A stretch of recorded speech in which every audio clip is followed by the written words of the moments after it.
Et donc, Julie, aujourd'hui, on va apprendre à te connaître. Je commence avec ma première question. D'où viens-tu? Où est-ce que je viens? Moi, j'ai fait mon école primaire à partir de 5e année jusqu'au secondaire à Embrun. Par la suite, je me suis dirigée vers le collège à Algonquin. Et puis, mon but était de travailler un peu avec mon père. Lui avait une compagnie en machinerie. Il faisait de la manufacture de pièces pour l'équipement lourd. Et puis, les plans ont changé. Il est tombé malade puis il est décédé. Fait qu'à ce moment-là, il a fallu que je réorganise ma vie. Fait que je m'enlignais un peu administratif, marketing dans ce coin-là. Alors, j'ai travaillé pour les Postes Canada plusieurs années. Puis, c'était pas vraiment pour moi d'être dans une boîte enfermée ici puis ça. Mais j'ai eu quand même un offre d'emploi à l'extérieur de la ville, dans le coin de Carleton Place. Alors, je me suis localisée dans ce coin-là. On est déménagé. Puis mon partenaire d'époque, il était boulanger. Puis il y avait une boulangerie à vendre dans cette ville-là. Alors, on a acheté la boulangerie. Lui s'occupait du pain. C'était une petite boulangerie. Elle faisait juste des contrats dans les épiceries. Elle n'était pas ouverte au public. Puis c'était vraiment assez pour une personne, tu sais. Puis à ce moment-là, bien, il voulait réouvrir au public, puis ça s'en venait occupé. Fait que là, alors, c'est ça. Alors, j'ai fait le saut et je suis allée le rejoindre. Puis c'est pas mal là que ça a commencé. J'avais tout le temps une passion de faire à manger, de cuisiner, de recevoir et ces choses-là. Mais ça s'est vraiment concrétisé rendu là-bas. J'avais pas ben choix. Tu m'as fait tout un résumé de ta vie. On va le prendre étape par étape maintenant. OK. Quel type de fille étais-tu quand tu étais jeune, Julie? Nous, on est 3 dans notre famille. Et moi, je suis au milieu. Je suis la fille de les 3 qui revenait pas à la maison les samedis soirs. Je suis la plus olé qui faisait le party. Mais j'étais bonne à l'école, ça, je peux dire. Les 3, j'étais la meilleure à l'école. J'étais très, très, très disciplinée. Je travaillais beaucoup. Fait que, tu sais, de les 3, moi, j'étais très indépendante. Je travaillais des heures de fou. J'ai toujours travaillé dans les restaurants. Donc, à quelque part, tu avais déjà une attitude d'entrepreneur dès ta jeune âge. Parce que souvent, on est entrepreneur d'une certaine façon. On a une personnalité particulière. Bien, c'est drôle que tu dises ça parce que quand je travaillais dans les restos, moi, je me voyais, tu sais, un peu là-dedans, mais je voyais pas que c'était une carrière, tu sais. J'aimais rencontrer les gens, j'aimais interagir avec les gens, mais je voyais les propriétaires de restaurants, ça travaille comme des fous. Puis c'est tous les soirs, puis les fins de semaine. Puis je me disais, j'aimerais ça, avoir ma place, mais jamais j'envisageais cette allée-là parce que moi, je voulais avoir des enfants, puis je me disais, jamais je travaillerai les soirs, les fins de semaine. Comment avoir une famille avec une horaire comme ça, tu sais? Fait que oui, tu sais, tu veux, mais ça n'a jamais été... dans ma tête, je ne pouvais pas le réaliser. Puis là, en ayant la boulangerie, ben oui, je l'ai. Puis non, je ne fais pas tous les soirs. Puis non, j'essaie de ne pas travailler. Ben oui, j'essaie de ne pas travailler le dimanche.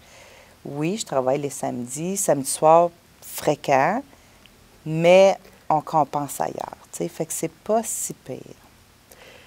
Tu me dis que tu as tout le temps eu la passion de la bouffe. Donc, est-ce que ça veut dire que quand tu étais jeune, j'imagine que ta mère t'a initié à ça, ta grand-mère? Bien, ma grand-mère, elle recevait tout le temps. Fait que, tu sais, c'est sûr que chez nous, on avait tout le temps des gros rassemblements. Fait que, tu sais, ma mère, elle cuisinait beaucoup. Mon père cuisinait beaucoup aussi. Ma grand-mère aussi. Mais je pense que c'est plus quand que j'allais travailler dans les restos. Tu sais, ça me passionnait, tu sais, tous les mecs qui sortaient. Puis là, je me disais, là, je me donnais un challenge. Je voyais les assiettes qui sortaient, puis hey, j'étais jeune, là. Puis là, je me disais, ben moi, je vais faire ça pour souper. Là, j'arrivais chez nous, puis là, je mettais une couple de choses ensemble. Tu sais, il n'y avait pas l'Internet dans ce temps-là, puis je me demande comment qu'on faisait. Fait que des livres de recettes, là, je n'ai passé des payes à acheter des livres de recettes. Je n'ai pour les fous puis les fins. Fait que là, je sortais des livres de recettes, des magazines, plein de choses comme ça, puis j'essayais plein de recettes, puis j'adorais recevoir. Fait que là, je recevais tout le monde, puis j'essayais des recettes. Des fois, c'était bon, des fois, c'était pas bon, puis... Donc, là, on a exploré vraiment ta jeunesse. D'où ça vient, cette passion-là? Donc, évidemment, tu as essayé d'autres types d'emplois. Ça n'a pas fonctionné. Tu as eu le courage aussi, un moment donné, de dire, écoute, je me lance avec mon partenaire dans quelque chose que, dans le fond de moi, j'aimais. Oui. Ça a commencé comment, ça? Bien, ça a commencé que, c'est ça, il y avait besoin d'un coup de main. Puis, moi, bien, ça me faisait peur financièrement, mais ça me faisait pas peur, tu sais, physiquement, parce que je le savais, donne-moi un livre de recettes, puis je vais te faire ta recette. C'est juste que tu la fais pas 5 fois, la tarte. Tu vas la faire 100 fois, tu comprends? Mais ça me faisait pas peur. C'est juste que financièrement, tu sais pas, parce que là, j'avais un salaire, tu sais, qui était à moi. Oui. Tu sais, mais là, je me lançais, OK, bien, le salaire, c'est qui vient acheter tes choses, tu sais. Fait que ça me fait peur, mais finalement, la plus vieille de mes sœurs nous a beaucoup aidés parce qu'on restait chez elle. À ce moment-là, on n'avait pas d'enfants. Fait que, tu sais, on n'avait pas une hypothèque à payer, puis tout. Puis par après, ben ça a juste grandi, puis ça a bien fonctionné. Fait que cette boulangerie-là, on l'a eue pendant 3 ans. Donc ça, c'était la boulangerie qui était plus vers Ottawa. C'est ça, dans le coin de... Bien, c'était à Carlton Place. OK. Ça s'appelait... elle existe encore, ça s'appelait The Old Town Bakery. OK. Puis on a vendu... Tu vois, on l'a eu de 2003 à 2006. On a vendu parce que on voulait commencer une famille. Puis c'est très, très anglophone dans ce coin-là. Puis on voulait s'en venir dans un coin plus francophone. Fait que c'est pour ça qu'on s'est envenu plus dans l'Est. Puis comment vous avez découvert Rockland? Bien, ma mère est restée ici. Fait que là, quand on a vendu là-bas, on s'est envenu par ici. Puis là, on ne savait pas trop. Est-ce qu'on réouvre une autre boulangerie? Qu'est-ce qu'on fait? Fait que là, on a pris 1 an. Moi, je suis allée travailler encore à salaire pour une compagnie.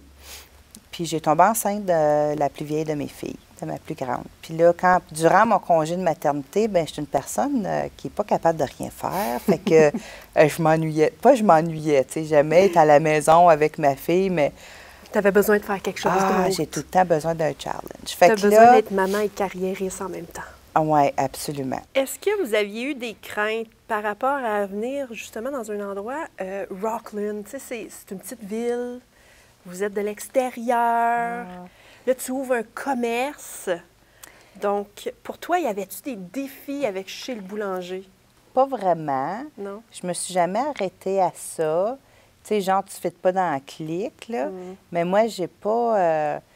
je connaissais une couple d'amis que, tu sais, avec leur parcours de vie, étaient déménagés à Rockland. Puis, non, c'était francophone. Moi, ça faisait mon affaire. Puis, je me suis dit, regarde, ils vont me connaître. Puis, non, je connaissais pas personne à Rockland, vraiment, tu sais, en tant que commerçant où je connaissais pas personne, là. Fait que, un petit peu à la fois, puis on s'est rencontrés. Puis, je connais bien des gens, là. Maintenant, oui, ça, c'est sûr. Ça, c'est sûr.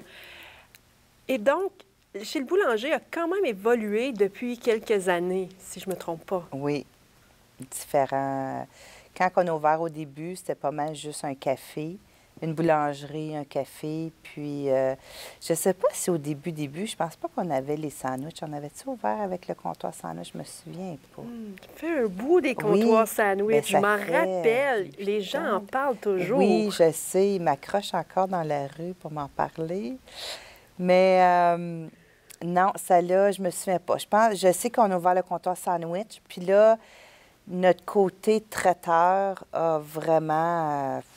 pris de l'expansion. C'est ça, vraiment beaucoup. Fait que là, à un moment donné, il a fallu faire un choix dans notre temps, tu sais, puis le déroulement, la place aussi, on avait besoin de la place pour opérer. Fait qu'on s'est vraiment aligné plus coin traiteur. Fait que c'est pour ça que le coin sandwich a comme disparu. C'est ça. Mais là, Café Joël l'avait. Le Café Joël, le plus maintenant, c'est Marie-Jo qui l'a repris. Alors, Marie-Jo achète encore notre pain et fait le comptoir sandwich. Je ne dis pas qu'un jour, il ne reviendra pas à la surface.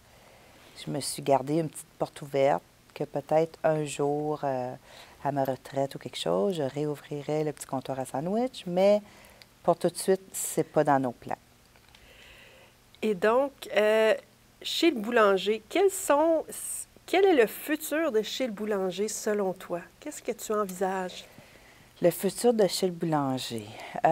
Comme c'est là, ça va très bien. T'sais, on fait beaucoup de services, traiteur, puis ça va bien.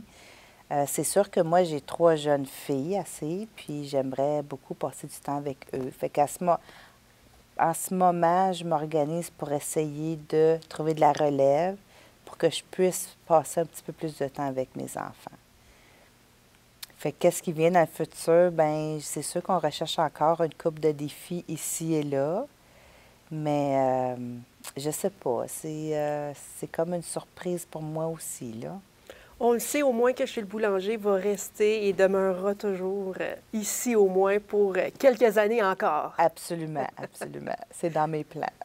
Eh bien, crois-le ou crois-le pas, Julie, c'est déjà terminé. Déjà? Ah, je le sais, c'est du talent ici, là, c'est hallucinant. Je crois qu'on a appris à te connaître, toi, puis je suis contente de ça aujourd'hui.